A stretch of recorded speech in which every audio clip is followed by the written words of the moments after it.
going for my promotions and shit. So I was like, I don't want them like looking for me talking shit or like making fun of the job, and they say that, and I get that more and more now, where like my coworkers come up, and it's on. You're live. Yeah, my coworkers will come up and like in the office be like, "Hey, what's wrong with the way people from Delco talk?" Because they've seen that video of me like making fun of like Delco accents.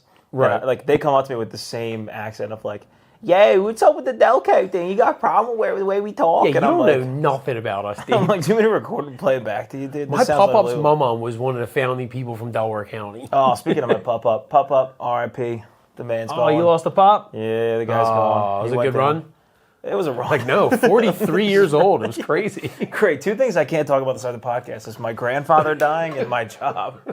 But we're golden, dude. No, You can talk about it. He's not going to come back. Well, my family's going to see it. Not there. Right. Kind of not the best. This one's in memory of. At the end, we'll have it fade to black, and it's going to say in memoriam. Faded black. He was black, so that makes it a little bit better. I would like to find out that I had some kind of black lineage. I'd like to find out that you had some kind of black lineage, too. Well, I'm always running late. I've been dying for a black friend, so it would be nice to know that I already have one. Yeah, you can just get one. Nobody's really trying so hard. But that has been an age-old problem with our guest of the day, Johnny Montague. Now, look, thanks for tuning in, guys. Men at Work podcast. We have a bit of a change up here. Kyle is taking his birthright to Hanover, Pennsylvania. He's traveling to Mecca in order to fulfill his duties and deeds as a Delco resident. So in his place, I have my good buddy, John Montague, comedian, podcaster, long hair. Johnny boy, what's going on? Pretty much just as tall as Kyle, too. Same exact height as Kyle. I like to think he was bringing too much height to the show. So I'm tall too. We can level it. You know, I feel like you brought me on to make you feel taller. Yes. You know what I mean? Because I've been friends with you. You've been living in the shadows of Kyle for the last year. The Shadows of Kyle. That's a book coming to stores next month. Shadows of Kyle sounds like a sick album from an emo band too. We were talking to my buddy earlier today, and my buddy was one of those guys. Why are you sitting in the comfortable chair? On the floor. Sorry. That's how I do it. Yeah. I like Vito it. All right. off camera. Look, we still have Vito here, dude. Monica Levitsky is still hanging tight. He already fulfilled his birthright as a Delconian. But Kyle will be out for this week and next. So we're going to have some fun guys hanging out. And my boy John, you're going to love him, dude. He's got the charisma of a salesman because he is a slimy salesman. I mean, I wouldn't say slimy. Oh, and Johnny boy was on the podcast before, too. Thank you to our faithful producer. John has been on before very briefly when we were doing some of the most terrifying podcasting of just people running up to us. It was so entertaining watching you guys, because that was one of your first ones that you did outside of like a stadium, right? It was the Phillies one? One of the first two. Yeah, and just to watch the absolute underage drunk kids that wanted to get onto the podcast. Well, that's all we got. They're just fighting to get on. You're like, well, we have 3 minutes of content now that you can use. We were so early in the pod that I was like, do we have to check IDs before every single interview? Vito should just be a bouncer, just like checking IDs. You should. If the girl's hot enough, he's like, get in there, good, you're good. You can check my ID. I'm 6'2" on my ID. Are you really? Yeah, I lied. As a joke for me. And then the lady just put it on. I was at the DMV, and they were like, height. I was like, let me see if she even checks this. 6'2". I'm clearly every bit of maybe 6 foot. Bro. 5'11" at its strongest. Do not say it was a joke. You did it. 100%. I don't give a shit about height. Height's for weird people. I'm all about hair these days. Yeah, you got to shave that. Anyone can be tall, dude. Nobody can grow their hair long. The old lady was just like, sounds good, hon. And just stamped it on my ID. 6'2". Jesus Lord. 6'2" salesman extraordinaire. Did you pose in the picture? I feel like you're the type of guy to try to get a little debonair. No, I nailed it the last couple times on license pictures, though. Wow. I had a really fat face one. I'll send you the picture. The side by side of my 2 old licenses is incredible because I had like one when I was like 24 years old, first job out of college, drinking 5 nights a week. Yeah, just bloated. I had my tie like loosened in the picture. I think I was drunk at the DMV. Let's go. And then the next one, like 4 or 5 years later, was like after getting in the gym, getting like jacked and like respecting myself a little bit. 2 totally different people. But I think I nailed it in my last 2 license pictures. I got to get one soon. I have short hair in all my licenses. Yeah, you got to make license sure you have long hair. That's actually fun. And now I'm thinking about John is the first person that I saw got fat bullied into getting sober.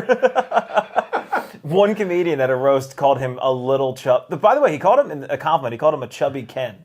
So Yeah. he's still saying you're handsome, like a mythological figure. Yeah. But John heard Chubby was like, I'm quitting drinking for the rest of my life. And yeah, over 2.5 years, no booze now. So Yeah, can you talk? Like, I can't believe that's somebody like me and John have been doing comedy together can for a I while. talk about it? Yeah. Can you legally talk about bettering your life? Yeah, is that okay? Yeah, I don't want our listeners to think you're a pussy. No, I gave up drinking. It's, it didn't change anything for the better. At work, I'm not any better of an employee. You know what I mean? Yeah. So it turns out I was the piece of shit all along. It wasn't the alcohol. Well, that's what's tough. Is like my cousin was saying that like you can't. He's an attorney, and he was like, you cannot tell other attorneys that you stopped drinking because they immediately assume you had a horrifically bad problem. Oh, that's half of my material now. It's just become like everyone's so concerned when I say I gave up drinking. And it's like I beat drinking. It was weird. Like I got out with no DUIs. That's incredible. You rode me a few rides that should have been different stories. There's a couple times that I was holding a White Claw in John's car. We're both not our best selves, and I was like, "You shouldn't be doing this right now, dude." You should be done with this, but we got to get to Harrisburg, Pennsylvania. That was why it was never just a short drive. It was always like we got to drive for 2.5 hours. So we might as well have a few claws, liven it up a little bit. Loosen up, go do a show for shout out Tyler Rothrock in front of a bunch of fat, angry Pennsylvanians. They just stared at me. No, that was a Harrisburg show. That wasn't Tyler. Tyler's a Scranton Wilkes-Barre guy.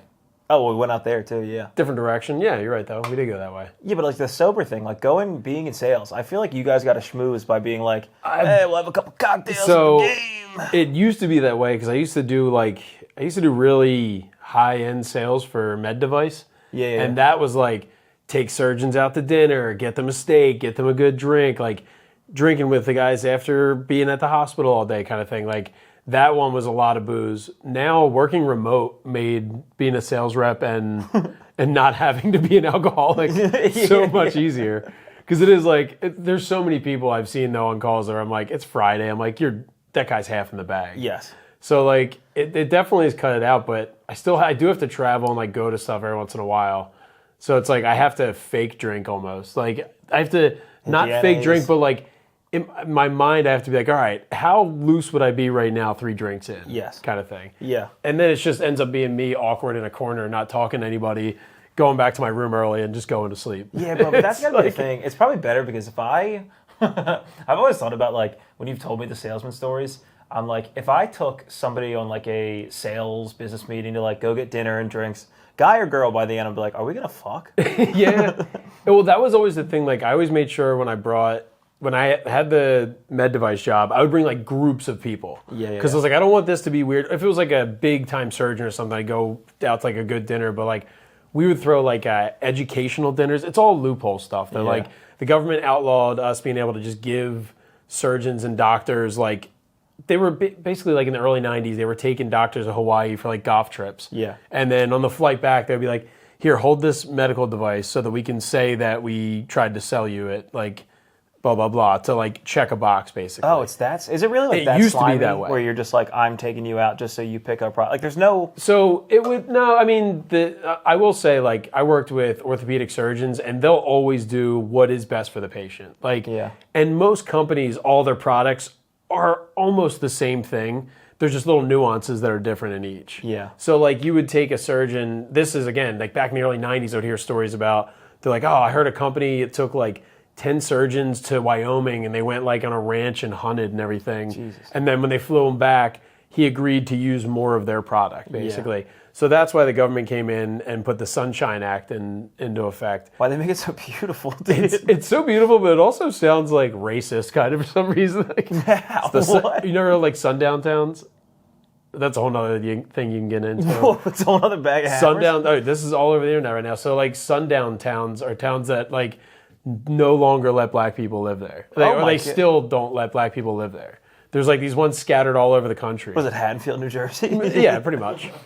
But like through like regulation and like different things, they like nudge people out from living there. Dude, look it up. You can do a whole episode on this probably. How do they nudge them out? I don't know out? how you work into men at work, but there's somebody working there to keep black people out of like rural Nebraska towns. Why, dude? I think they're called sundown towns. But anyway, Sunshine Act. Sunshine Act basically like limited you from ever spending money on like, I couldn't give a surgeon like a pen with my company's name on it.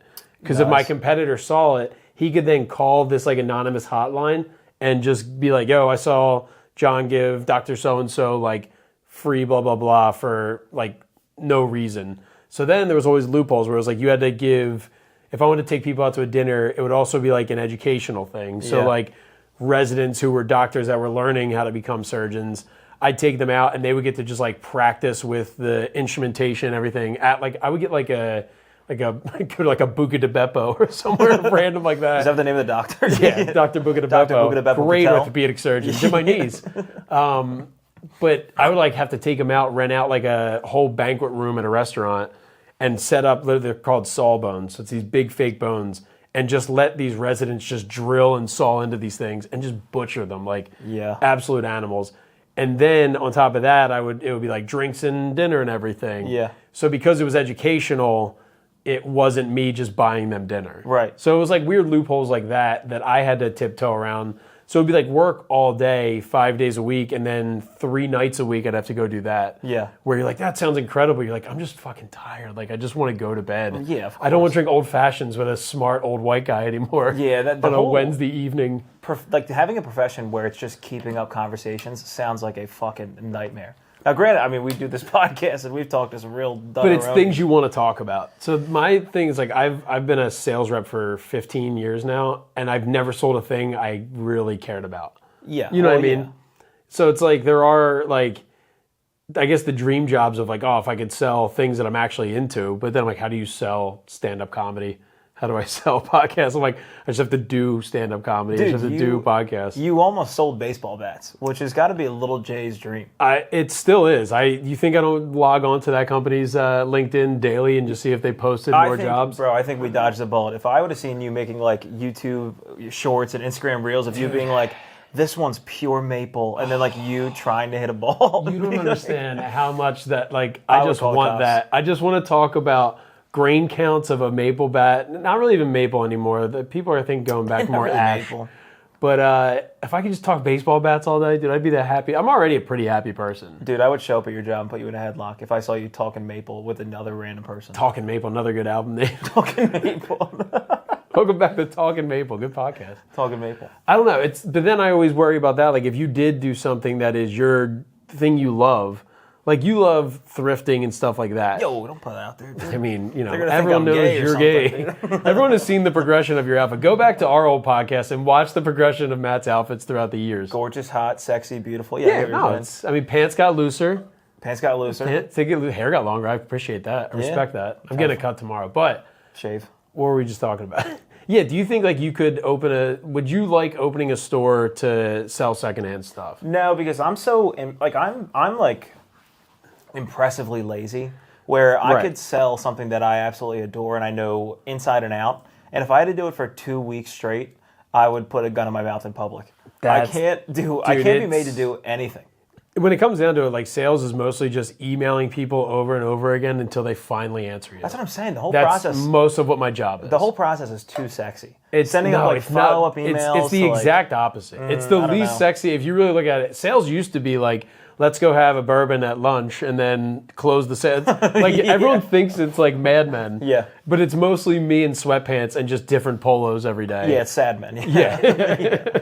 Yeah, I could totally see that. But like, I don't think that's the problem though. It's like I always live with that fear of like, what if I did get to sell the things I love the most? Then I would maybe start to hate those things. Yeah.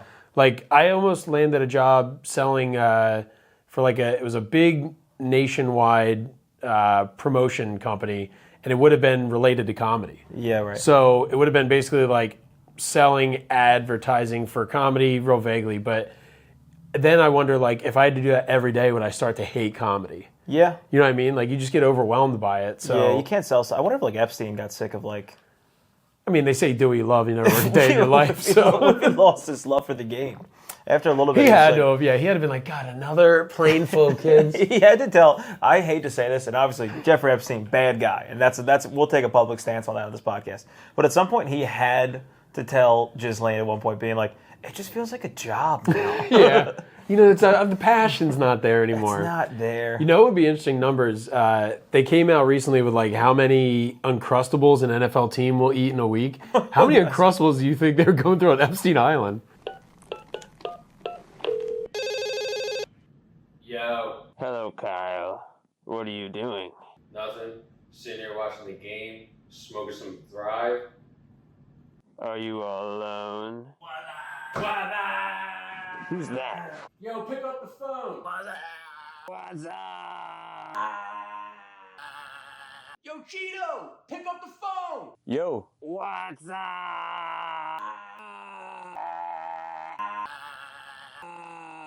What you doing, son? Nothing. Just chilling. Killing. True. Dude, the uncrossed budge had to be. The budget for the dumb tweens that they had in there. It's like, Don't call them dumb twins. Victims. I mean, yeah, but I'm saying like they're still like a dumb tween brain. They're like, I want nothing but string cheese. I say this and all I eat is string cheese and Uncrustables right now. But I have 2 kids. I have an excuse. Like my house is stocked with them. Yeah, you do kind of eat like a chubby kid at a pool party. Dude, I'll tell you this: working from home, I am the king of snack combinations now. Yeah, that's a good point. Working from home snacks. Dude, Give us the rundown. I crush it on work from home snacks now because I also now have the mix of like kids snacks that are in the house. I have a 4-year-old and a newborn. Yeah. So like there's like little wafers that are meant for like babies that are teething. Yeah. Those things are delicious. They've got to be so good. Becoming a parent, like you start to get, they melt in your mouth. It's like it is almost a consistency of the Eucharist when you're at Mass. Yeah. And praise be. But Shout out. we just made you the most Catholic podcast in Philadelphia. Dude, we've been the most Catholic podcast. But like it's almost that consistency. You take those with like maybe the other day I was mixing that with fruit strips that is almost like a healthy version of fruit by the foot. Yeah. And then tossing some beef jerky in there too. Vito, you So know you this get- stuff? The first one. You know what I'm talking about, fruit by the foot? I don't do the beef and You toss that beef jerky in there. Beef jerky with like a nice fruit snack. Insanely delicious, sultry. Not sultry, salty and sweet. It's You can't so stop thinking about fucking sexy sultry. sales stuff. Honestly, eating a fruit by the foot is the sexiest thing you can do. Just watching it slowly slip into your mouth. All on a sales call, just nodding with fruit by the foot, slowly shortening into my mouth. You're like, this one has tongue tattoos. Stick your tongue out at a Zoom call. I don't know. House snacks, I eat a lot of hummus. I'm a big pretzel chip and hummus guy all that's day no long. good. That's You feel no good good. about yourself when you eat hummus, though. Nah, you eat a protein lacking diet, dude. No, I'm a big protein guy. You eat like a sexy college girl. I do. Yeah. I do That now, you're actually right. is exactly how you eat. I eat exactly Sexy like- college girls eat unfulfilling snacks and hummus and pretzels. I throw it back up after a little bit. If you work from home, you're going to find out you eat like a beautiful college sophomore. I'm like a 24-year-old hummingbird. You're a hummus bird, dude. Hello, folks.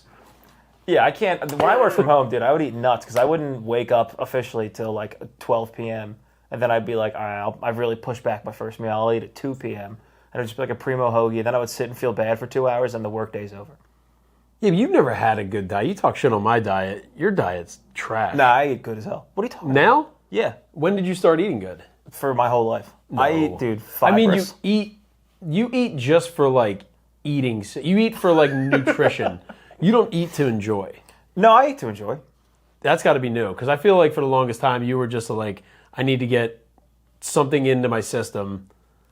To some, well, that was so we could go drinking for the most part. See, that's what I think it is. I think you just would be like, let me get down the littlest bit of food so I can have 11 beers. I eat to At this drink. open mic. I See, eat to actually, drink. you eat like a 21-year-old girl. yeah, but I eat like the fat one. Like I had 11 rice cakes today. I'm good to go. Yeah, you eat like the hot college friend, and I eat like her chubby friend who thinks she's just as hot. True. There is They're an both going to epidemic. get taken home from the bar together by somebody. You know yeah, what I mean? well, one's getting a crane lifted out of the bar. The other one just gonna roll. walk home. The other one's getting her steps in. The other one is the step. Yeah, that was a big. There's a big epidemic going on of pretty women surrounding themselves with unattractive women, and then the unattractive women, it rubs off on them. Yeah. Which I guess that happens for dudes too, because there's so many guys that you see. Like, I've stopped now that I'm getting towards like my 30s. I've stopped going out places, but I remember there was like so many times you'd go to like a club or a bar, and there's 8 dudes all with the same like lined up beard Yeah. and like a tight fade, and they're all just different iterations and different weight sizes of each other, Right. and they all think they have the same goal. You know, I can't demonize the ladies that much. It really is probably just as bad with the fellas. Yeah, but that makes it easier for the girls. Like they walk up to that group and it's like they don't care who out of it they're taking home. You know what I mean? The fellows have to walk up and they got to size up. They're like, all right, well, there's the funny one. 'Cause Size up. she's barely fitting into that dress, so she's got a great personality. Yeah. And then there's the dumb one who's going to be the hottest.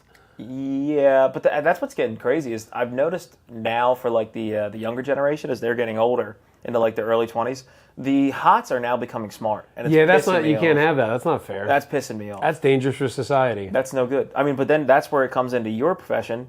The hot smarts are going to get into sales. I've worked with a bunch of people that were pharmaceutical sales reps, and it's funny like when you see someone progress through that, and they're just like. Then they lose their attractiveness. And then all of a sudden they're no longer working in that industry. Yeah. And then they're like working internally. Like actually I recruit for pharmaceutical sales now. I'm a consultant. Yeah. That's the natural evolution. Being a hot salesperson, you just evolve. Into a consultant. That's the Pokemon you evolve into as a consultant. What would you be a consultant for, like, if you were to be hired as a consultant? What do you think would be your best consultancy? Laying down. Yeah? There's somebody laying down, taking it easy. Anywhere, dude. You point out a spot, I can lay down there. I just go to people like jogging. I'm like, dude, who are you doing this for? True. It's bad on your knees. That's one of my favorite things to do mid-run is go sit somewhere. Dude, that is... I do it all the time. I'm starting to appreciate a park bench so much, dude. The ones that, like, I get now why you see them, like, dedicated to, like, someone's pop-up that died. There you go. You can buy your pop-up a bench. Okay, thanks. Should we buy your pop-up a bench on AdNav? Pop-up bench? Yeah, pop-up bench. So serious. Oh, man. That's all I want, dude. I just want my name on a plaque in front of a bench one day. Like, I don't care if I make any other kind of dent in this world. I want some tired runner to sit down on a bench and go, huh, he liked this a lot. I don't want anybody sitting on me. If I have a bench, I don't want... It'll be a bench that no one can sit on. You don't lay down and take things in. I like to sit and take in the world. You take nothing in, dude. I take everything in. Dude, you don't think I cry at sunsets like crazy? You do cry at So sunsets now, much. huh? Well, that's your dad stuff. Being a dad and being at home all the time, your brain has got to be warped. I hate the term girl dad, lady father. Thank you very much. Ew, that's way worse. I know, it's so dirty. Can't you buy them in, like, Thailand? Lady fathers, yeah. I think Trump just outlawed lady fathers in the U.S. There's going to be no more lady fathers. They're too sexy, too tricky. But, dude, my brain has become, I am so, like, inundated with everything princess and girl and everything. Oh, it sucks. Do you try to put any, like, because you're kind of like me, where we're not, like, macho dudes. I don't think, you don't put any, like, machismo to be like, no. Just let her be a lady. Oh, do I want my daughter to have, like, that tomboy in her? Yeah. Yeah, like, I'll do the equal balance of, like, if I'm gonna get her a baseball glove, I'll get her a pink one. So it's like you get your princess thing, but you're also gonna come out back and play baseball. We'll make up games, like, we'll be playing soccer in the backyard, and I'll be like, you gotta kick the ball in the net or else the princess is gonna get eaten by the dragon. Scores every time. If I'm just like, go kick the ball in the net, doesn't give a shit about it. Yeah, you got to keep all the feminine things, like, still kind of like every princess game, you got to make her break, like, a glass ceiling. Oh, It's yeah. like, this will be you one day. I always have to remind her at the end that, you know, if all things go bad, a prince can save you and you don't have to work. Yeah, when it all comes down to it, a guy will fix it. It does, I will say, they've done a better job of, like, because now that I know I'm raising two girls, two queens, I have to, like, make sure that, like, I want to make them very self-dependent. Yeah. So, like, it is nice now that, like, Disney movies and, like, princess movies, Off of it.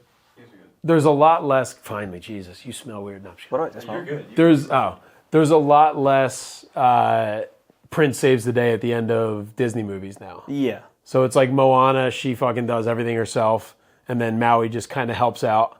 So it's nice. Like, it's making my parenting easier where I'm like, you don't need no man. Like, I'm telling a 4-year-old, like, INDEP. Like, They're going to start, that's all because, like, I feel like how modern times are now, where, like, that was, like, the very kind of, like, woke, liberally period. Yeah. But there's going to be, like, sequels to, like, those female empowerment ones where, like, the sequel is just, like, a guy reading the bill to her.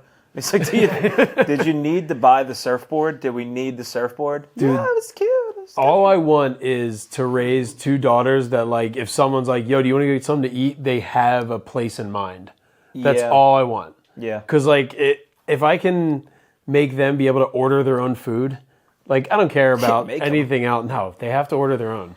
I feel like chivalry is going to be completely dead by the time my kids are old enough to date, right? Like, no, I think... You think it's going to be another wave of it? No, I think it'll actually go full circle and the women will have to be, like, chivalrous. I think by the time your daughter's I would an love a adult, chivalrous daughter. I think that's where we're headed. Like, Chivalrous she's going to open daughters? car doors for the guy. Oh, yeah. Yeah. He curtsies. Thank you. She holds the umbrella over him.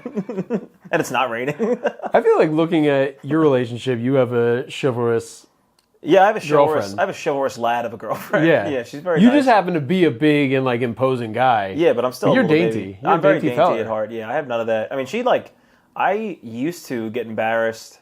Like when she would, a lot of times our furniture, she built this couch that we're sitting on, and I watched her do it with like a bag of chips and I was like wearing an apron and Here's the offering her problem. lemonade. You already have the feminine mindset because you said she built this couch. She put together a couch. No, you can't. There's a big difference. She didn't take fabric. No, now you're being a lady, dude. Stretch it, size it out. No, I realized like women have no idea, and not that I'm like, oh, I fucking know tools and everything. I've seen my wife use a steak knife to do 14 different things around our house outside of eating steak. Yeah.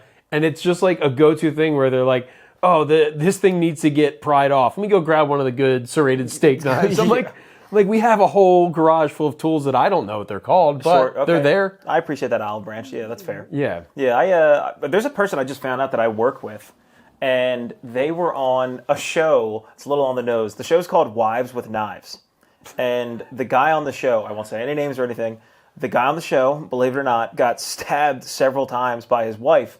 And apparently the issue was she made them dinner and wanted to like watch TV together while they ate, and he took the dinner and went into their bedroom. So that just set her off. And she went into the bedroom and like hit him a couple times with a steak knife. Do you think you're like that? One of the quick ones. Yeah, like a nice kind of like Call of Duty, like death kill kind of thing. But I just keep thinking about the idea of like him going in the bedroom. And you worked with her? With him. With him. Did he show you the wounds? No, I've never. He's not going to unbutton his polo. No, you have to. If you were on a TV show called Wives with Knives, I thought it was going to be like a Discovery Channel show where it's like women making knives, like a Forged in Fire kind of show. Did you ever watch that? No. Oh, the sword making show. It's great. No, dude. But I think about the poor guy. He probably was like in the room with his food. It's the first time he gets to sit down the entire day, and he's like, "Honey, could you bring me a knife?" She's like, "That's actually funny you say that. I'm going to stab you several times throughout the body." Stayed together after. Really? For a short period. Well, I mean, she didn't go to jail?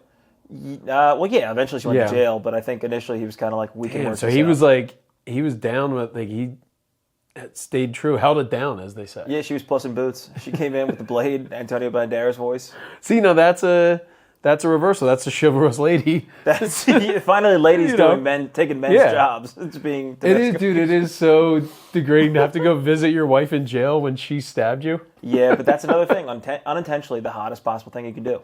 If your lady who stabbed you is behind like that plexiglass and you're having that conversation, I'm rubbing my hand down the glass along with her. There's also part of getting stabbed by a lady where you're like, oh yes, I'm gonna come out on top here. Like John Bobbitt, that dude turned into a porn star after his wife cut his dick off. Really? Yeah, did you ever hear that whole story? No. Lorena Bobbitt? So this probably happened like the year you were born. Was Alice in Wonderland? This was pre-social media, so there was like three stories a year. And this was one of the three. Yeah. Lorena Bobbitt, her husband was like, I think he was like cheater, like abusive, whatever it is. I don't want to put that smut on your name if you're not Mr. Bobbitt. I think you're dead, but...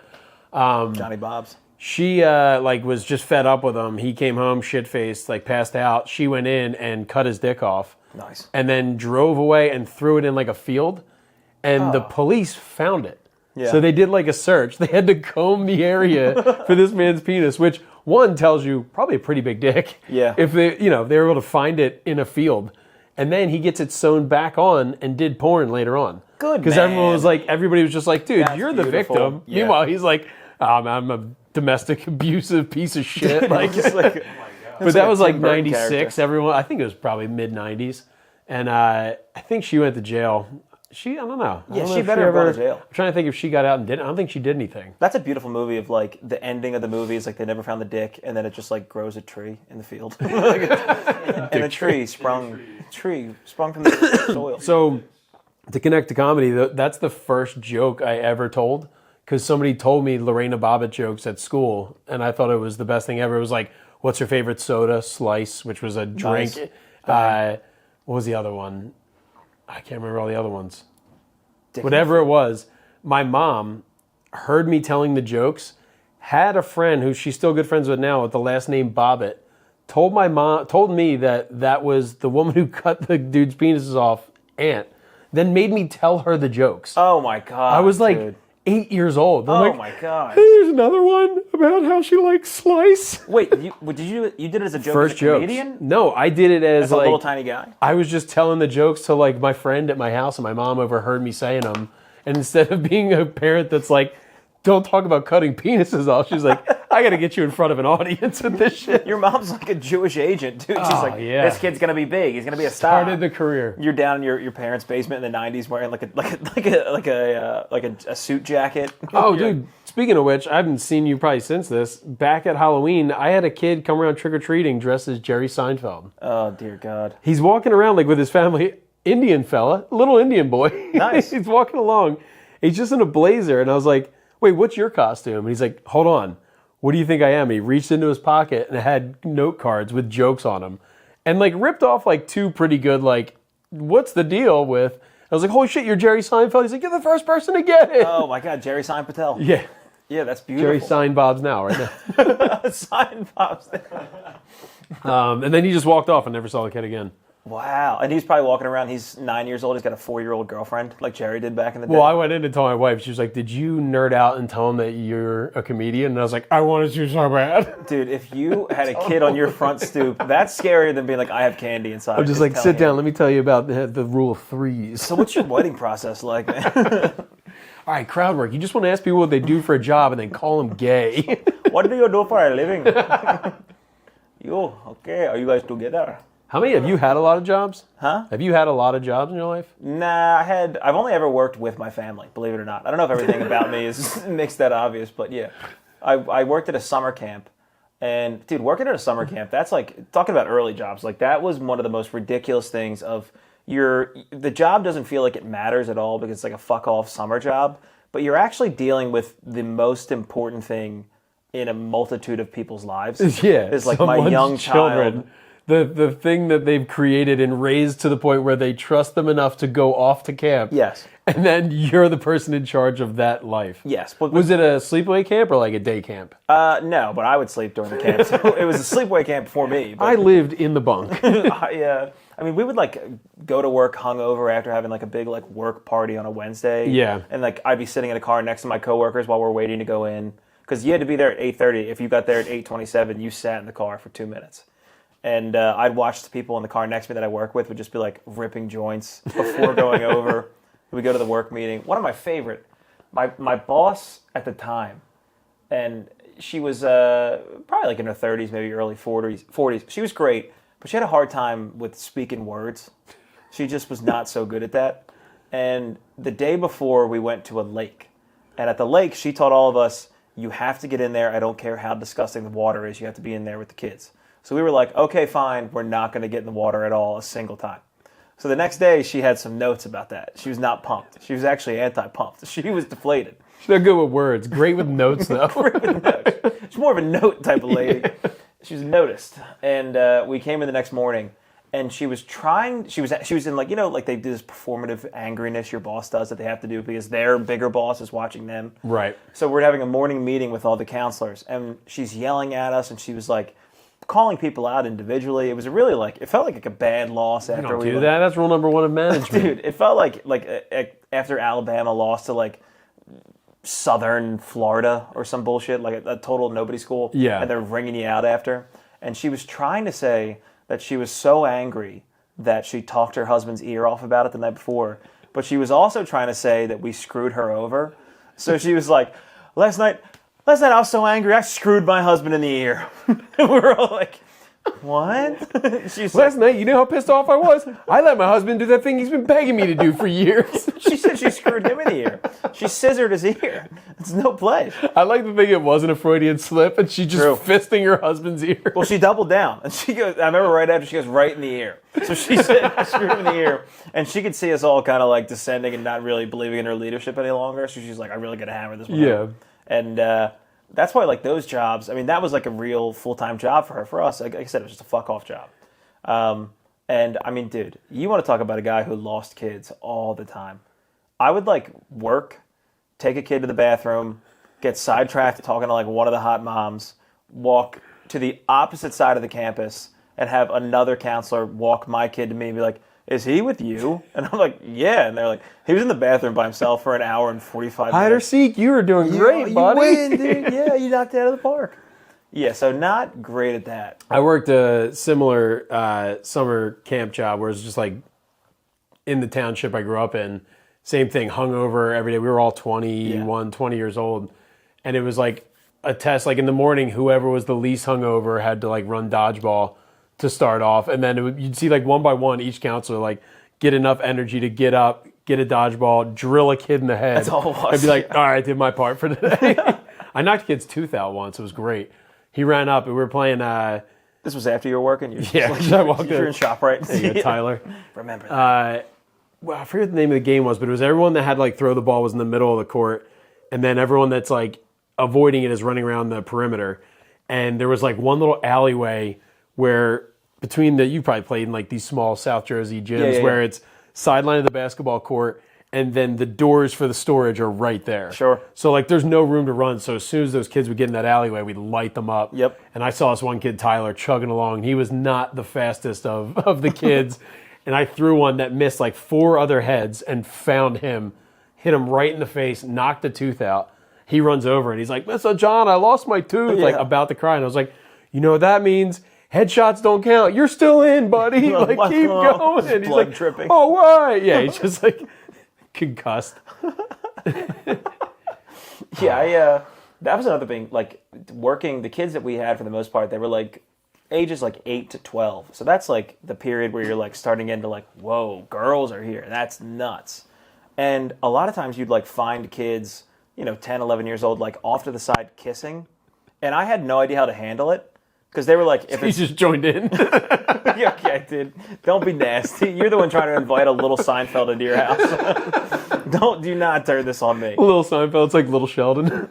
What? Just an autistic. What's the Indian square kid. footage in this house? Dude, trying to combine Bazinga! an Indian accent with a Jerry Seinfeld accent. It's never gonna Bazinga! I think that's just Trump. I think if you combine Jerry Seinfeld with an Indian guy, it's just Donald Trump. Your head might pop. Your head might pop, dude. You might get a dot on it. All right, that's bad. Yeah, I would like see, like every once in a while, you'd see a kid that would sneak away with like one of the girls from like the other parts of the camp, and they'd be just like hugging. And I was like, I felt weird going up, not interrupting, but like, I didn't know how to handle saying, get off. So I would like just stand back and be like, I'm not touching that. I'm not going anywhere near that. And that's another thing, like my, director would be like, you have to intervene. You have to break up the hug. Because I always worried, like, what if I try to break it up and they don't? I'm not fucking... Yeah, you're going to pry 2 horny like, teens off whatever. each other. Then it's just what it is. Oh. Yeah, you can't, like, those kind of jobs, though. But that was, like, the thing, is it never mattered. Like, I just found out, I've been working at my place for 8 years now. I just found out, like, a year and a half ago that my job matters. I had no clue. Like, I would just go there and show up and be like, yeah, this doesn't matter. Like, if you weren't there, things would be different matters kind of thing? No, that if I had this, like, weird thing in my head that I'm like, if I quit, my life would be the same. Yeah. Like, you're just having to pay for things. Have you ever gotten to quit a job? No, not yet, but... No, like you decided to quit it. That's pretty fun. Are you, you have any quitting stories? I've gone through a bunch. I've gone through like layoffs. I've gone through like companies just one day existing and not the next day. Yeah, that's always bad. That was my first job out of college. I was a door-to-door Verizon business salesman. So I drove around the greater South Jersey area, just annoying business owners, selling them internet they didn't need. I was in like the sticks, like deep down into, I'm trying to like Salem County and like Vineland area. People that just have no business needing internet. And I'm like, I'm going to get you the fastest gig speed you've ever fucking seen in your mechanic shop that hasn't had a car in it for decades. The slogan, rile up for the dial-up. But dude, that job was like a gung-ho, almost like in the morning we would have like Andy Elliott style meetings of like, are you going to fucking sell some Verizon today? Oh, were you part of those kind of things? Where they're like hyping you up? Give me the full breakdown. It was the corny version of that, though. Okay. Like, that's big, cool, tough guys. Uh-huh. This was a bunch of fucking alcoholics and people that recently got fired.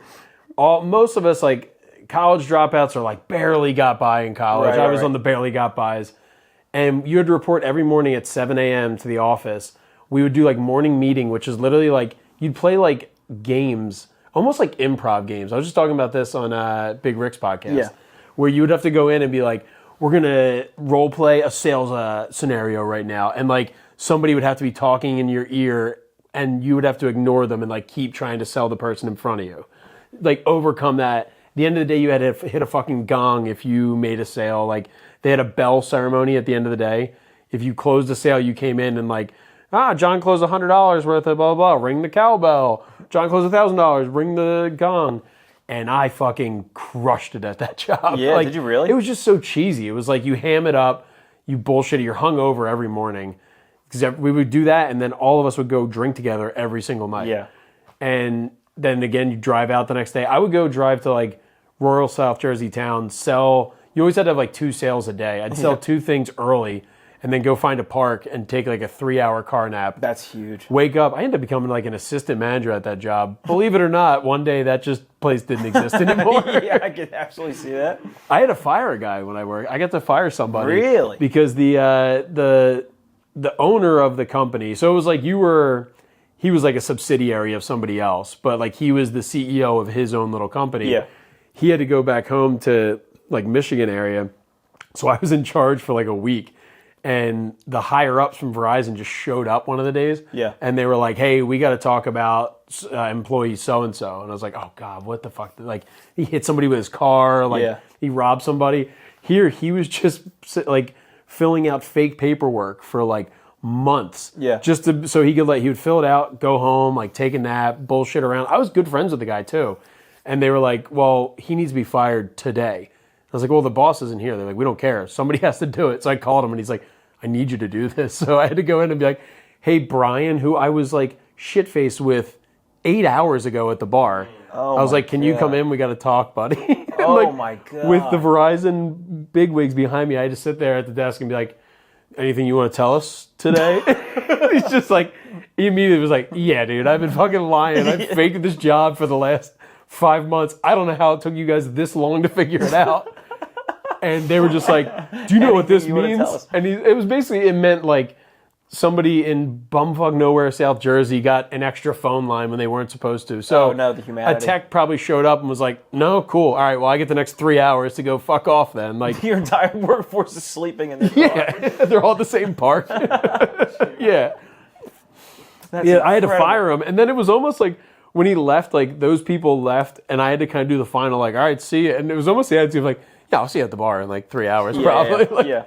But to be fair, I used to go, we would do like, they called them team days where like if you were doing really good, you and another rep could go sell together. Yeah. So he and I, like there was a couple of times like I thought he was doing well. I was crushing it in sales. Yeah. So like a Friday would be like a team day. We'd go out, close a sale, which I now looking back did all the work.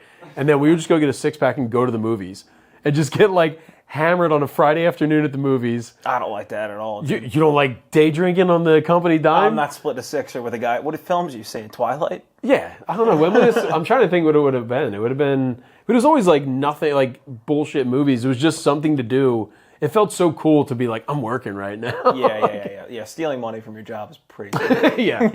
The idea of He you literally firing a was. guy and going to get drinks after, be like, I forgot my wallet. This one's on you. I'll get you back. Remember last time you got the wings? So I'm gonna need you to. So this is just like a payback for those. Yeah. Same price. Also, you made me fire you today. You made me fire you. You put it on him. It was a worse day for me. He just went home and took a nap. I had to go about the rest of my day after firing a friend. How did he take it? Like, did he receive it well? He was immediately, as soon as he came into the room, he saw like the Verizon bigwigs standing behind me. I say Verizon bigwigs. These are people probably making like $60K a year that had to come in to talk to me. Yeah. And like stand behind me, and he walks in. He's just like, I'm getting promoted. I did it. And then it was weird. He was dating a girl we worked with. They stayed together, so I still kind of like would see him. Like he would come out to the bar. Yeah. And because she was still working with us, and he would show up, and I'd be like, hey, sorry again. You know, that old thing. You're not mad about that. But like we hung out a good amount. They ended up getting married. It was interesting saga. Yeah, before you fire somebody, you probably have to check if they have like a Gun. Yeah, literally. I was gonna say like a right to Yeah. arms. Hey, real quick, before we sit down, can I just... I'm just personally gonna pat them him down. Just do like the TSA thing where you just like feel his crotch and just keep staying down there. I'm just wanding them. Hey, we need to talk about your performance. Like a universal Harry Potter wand. Wingardium Leviosa, and you're gone. We'll get him next time. If I knew any good spells, I could have yes-end that. Just say whatever that Indian kid's name was. Said Bob Seinfeld. Yeah, I'm so glad to like be out of that period of. I mean, I remember like the money that I would make from my job in high school. It would be gone. I get paid on Friday, and it would be gone by like Saturday afternoon. That's what it's supposed to be. And then though. you just sit and wait. Yeah, high school money. Even like college. I remember when I was in college, like I had the benefit of like my parents were paying half of my tuition, and then like I think they even kicked in a little of my rent when I lived in a house. Yeah. So it was like my overhead was so low working a job on the side of going to college. Yeah. Like I'd be working at Chili's and I would get to the point where I made like $95 in tips. And I would just go to whoever else was in there. I was like, who wants to buy the rest of my shift? Yeah. And someone would be like, I'll give you $10, let me finish your shift. Yeah. So then they can stay later and make more money. I would be like, I got $95. That's me drinking for the next like 3 nights. Cute. That's food for the next, 5 days. Because it was like peanut butter and jelly, basically pasta and spaghetti sauce. Yeah. And that was it. That was like my meal what you every eat other now, day. so it's- and yeah. working at a Chili's, I just ate all that food. I've worked so many jobs. I worked at 2 different Chili's. One of them Yeah, exploded. the server life was a server life because I feel like you've just worked in places where like everybody you're surrounded by is kind of a scumbag. Oh yeah, I So, love like- that though, dude. Yeah. If you never worked in a restaurant, no. It's so fun working with restaurant people, but also so detrimental to your life. course, it's dude. it's Yeah, amazing. of Like course. some of the best people. I worked at a restaurant in this area. I won't name them on the podcast, but I would trade the head chef rum and cokes because I was bartending, and he would just bring me Korean tacos. And we would just that's nice. trade the company's shit back and forth. Bartering. He would get blackout drunk at like a brunch shift. I'm stuffed with Korean beef tacos. He got He fired. hit you with the KBTs and you're done. He got fired. I never got fired from that one. I never got fired from a restaurant job. Can they do that? Yeah. I feel like they can't fire you. They just have to make you a manager. No, what it seems like. yeah, true. Like in restaurants, you don't get They fired. You just get We're promoted. not going to fire. We're going to keep you around forever. You're going to start doing schedules. Yeah. Yeah. I don't know. I loved working in a restaurant, though. It was some of the best and worst people I've ever met. Yeah, I always hear about like the restaurant stuff is like the big one, and then like retail jobs.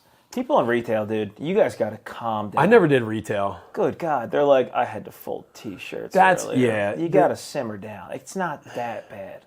Everything you hear about is they're like a customer was mean. Also, That's the like, less you do in that job, the better you are to the customer.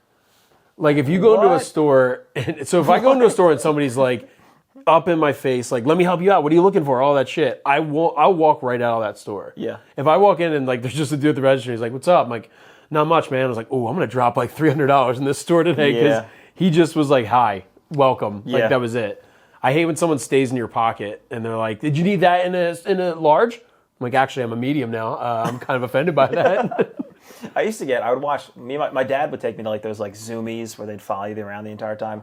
And he thought he was impervious to sales tactics. Like we'd walk around Zoomies and I'd be like buying my nicest pair of skinny jeans, get like a nice flat, I'm leaving with 2 pairs of etnies. a Baker deck and a pair of etnies. And my dad, like, they would call and they'd be like, dude, those skinny jeans, you look like for real, like you're in a band. That's sick. And I'd be like, yeah, I guess I kind of am in a band. And my dad would come up to me and be in my ear like, they're just doing this to get a sale off. And then I'd watch the salesman go up to him and be like, good dad taking him out, man. Like, this is actually really... He thought they were going to go to him and compliment him on, like, Right. his outfit, but they know how to get him, too. And he'd be like, yeah, I just like to make sure he's got... Just build what he memories needs." with my boy. And my dad would walk out with that, and he's like, fuck, dude, I don't even skate like that. I don't even shred the gnar quite like that. One of the best moves with you bought your dad a pair of shoes that I had already. Oh, yeah. And I remember both of us were wearing them at the tap room after a show the one time. And I was like, oh man, I am so in between your dad and you That's age-wise exactly right, that it yeah. was like, this is the crossroads where I was like, was these the meeting of shoes the make minds. sense. Yeah, I remember that after he stopped wearing them, and I was like, what's up? And he was like, it's purple.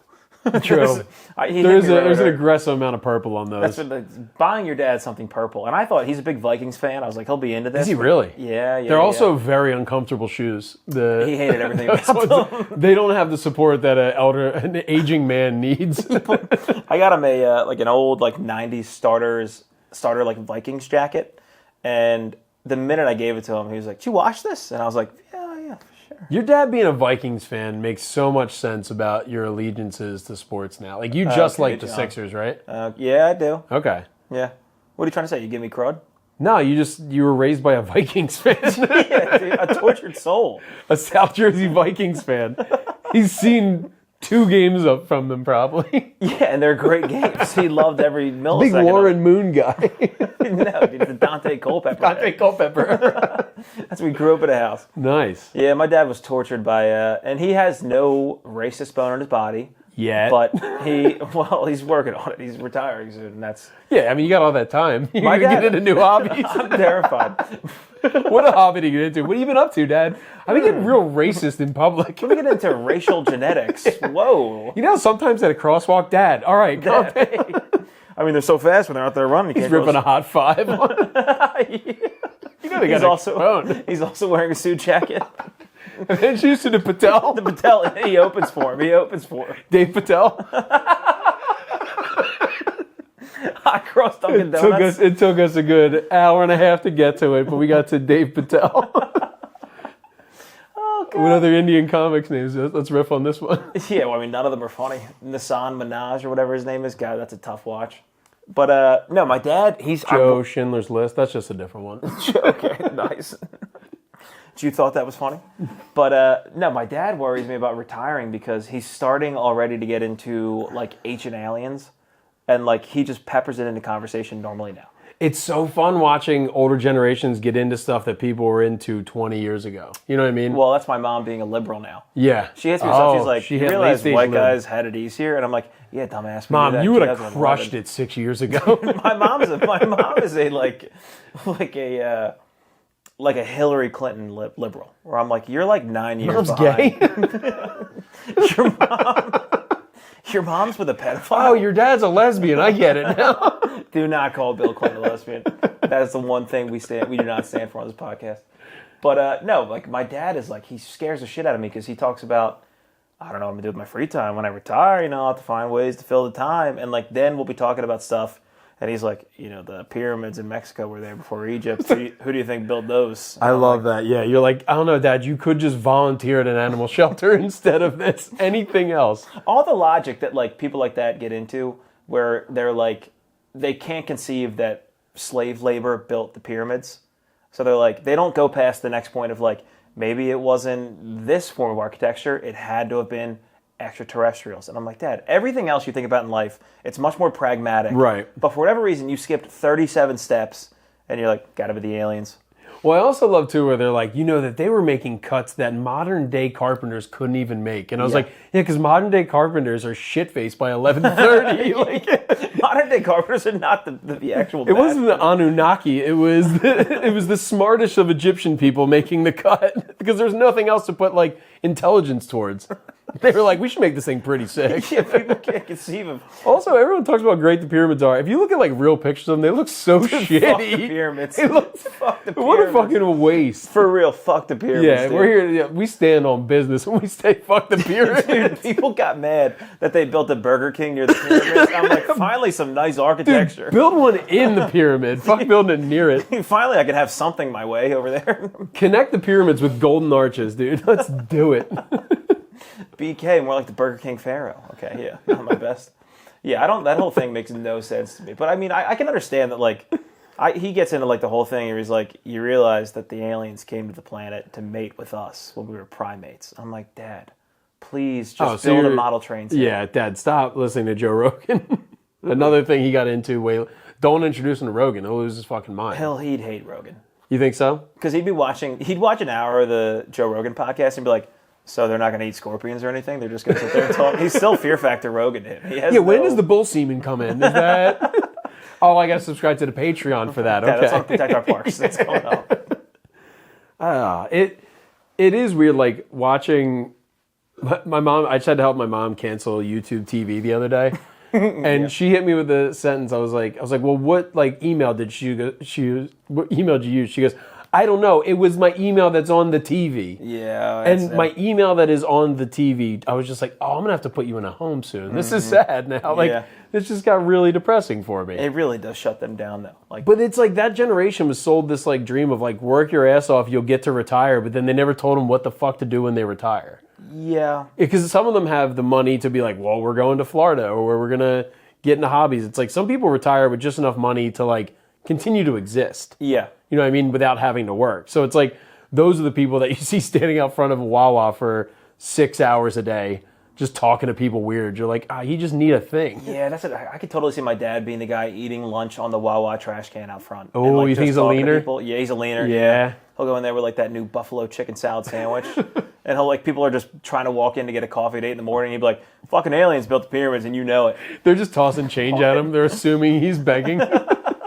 He You're would take crazy it too. guy. My dad would be pumped if he got back to the house, talked to aliens for 2 hours, had a nice sandwich, and made like $13 in quarters. He'd be like, "Great day." I mean, I'll be honest with you. You're crushing it that day. Not bad. Yeah. It sounds better than most of my good days. Yeah, my dad cosplaying as homeless when he's retired might be the worst thing that could happen. He's starting to cosplay as homeless, and you're thrift shopping enough that you're starting to look homeless. Yeah, that Venn diagram gets way too close eventually. You run into each other at Goodwill, and you're like, ah, shit, you're into this now? Dude, I got embarrassed so bad at a thrift store the other day where I ran into a guy where I had sold a shirt to somebody that he had bought, and I was watching him sell it. So I went up to him, I was like, "Hey man, I think I sold that shirt. Where'd you buy it from?" And he told me, and I found out that we did like have the same kind of mutual people we bought and sold from. And I sold him stuff that day because I had stuff in my back seat. So he's like, "Dude, let's meet up again. Like, let me see what else you got." So I brought over stuff I thought I was bringing heat into the kitchen.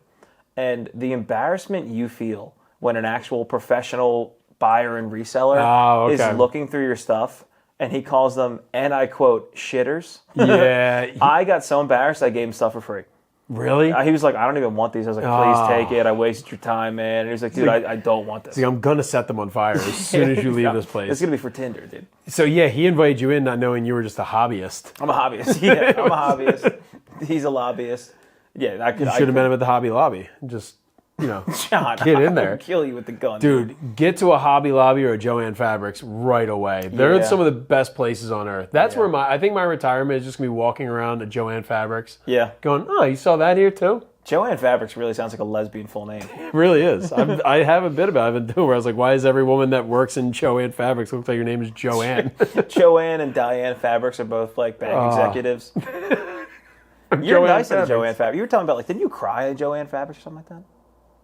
I wouldn't say cry. I discovered new layers of myself as a father emotionally. Layers of fabric. Yeah. Yes. No, they have. Did I cry at Joann Fabrics?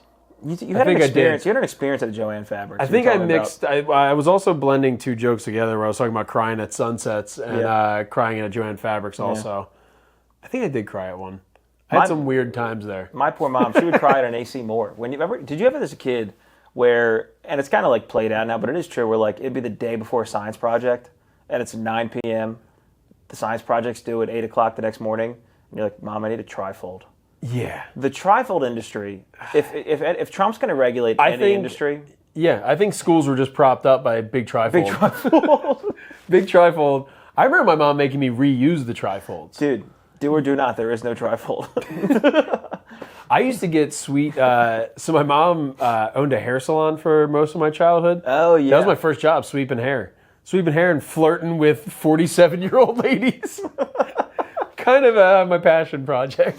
Yeah, but no she would braces get are just naturally like this, yeah. She would just have like Revlon would give her like a display, so it would be a trifold. So I'd have like a sick background of my I remember one looked like you were underwater, and I used that thing for everything. It was I used it for a report on Argentina. I used it for here's an invention I made trifold.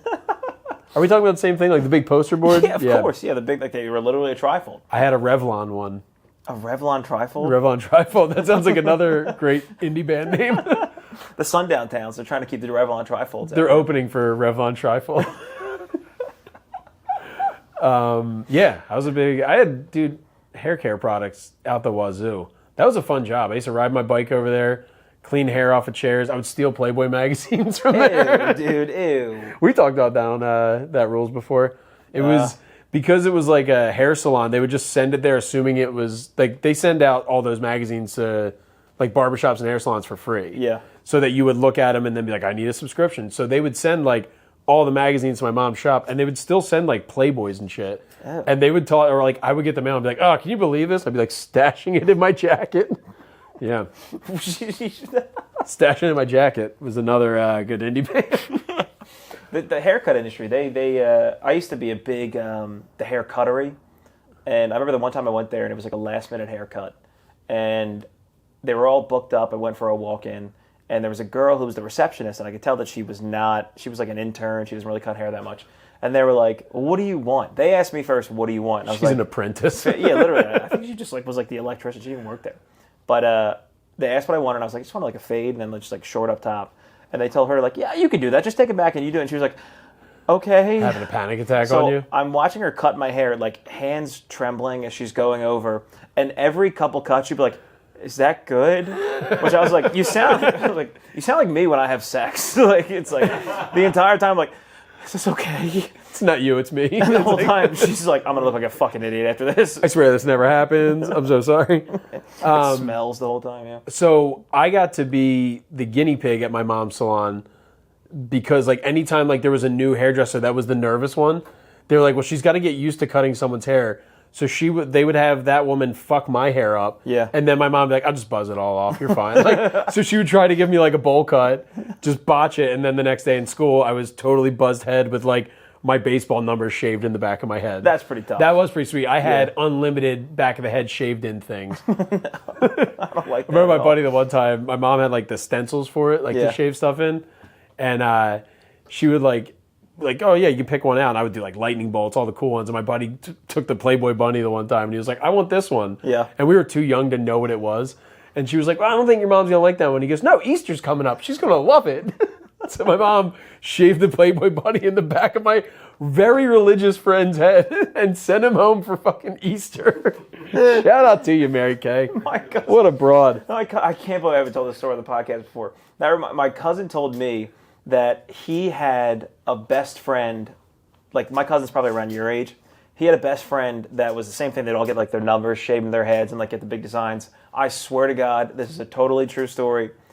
Like 2 years after 9/11, when it started to become like a thing of like never forget, he got 9-11 shaved in the side of his head Nice. with a nice tight fade. Wait, how long after 9/11 was 2003. it?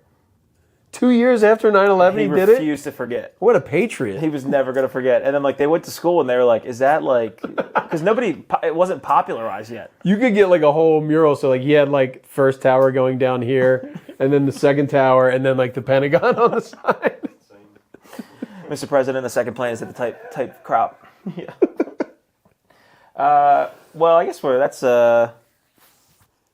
Look, we could talk 9/11 haircuts all day. I know, now that I realize the 9/11 story. I guess you could say they took a little off the top of both of those towers. You know what I'm saying? But Johnny Boy, what do you anything to plug, promote? Anything that's hot, trot? Montague Comedy on Instagram. February 28th, you're on it. We got a show over in Collingswood, Upcycle Comedy. It's going to be every other month for the foreseeable future. So come out to that. Absolutely. Come see. I will be doing a headlining show at the Tap Room Bar and Grill, one of the hottest places in comedy. Johnny Boy will also be on that. Matt We Peoples and just Friends. book each other. Yeah, That's it's it. really kind of a circle jerk of comedy. It's pretty bad. Please don't come to both shows because I'm going to do the same set. Pick your favorite show. They're 7 days apart. But yeah, go follow John on Instagram and all that fun stuff. I'll be editing this one. Look, this will be a fun little note if you made it this long in. I'm editing this one. Kyle, like I said, is doing Birthright in Hanover, Pennsylvania. Tell me what you think, okay? And if it's good enough, we'll fire Kyle. All right? That's our promise to you. If you like the editing, Fire Kyle. fire Kyle, all right? He'll have a shirt printed up of that within like 2 days after Yeah, the he'll be selling episode. it on like Good Morning America. Yes. But thank you guys. You guys rule. That's been the episode. Peace.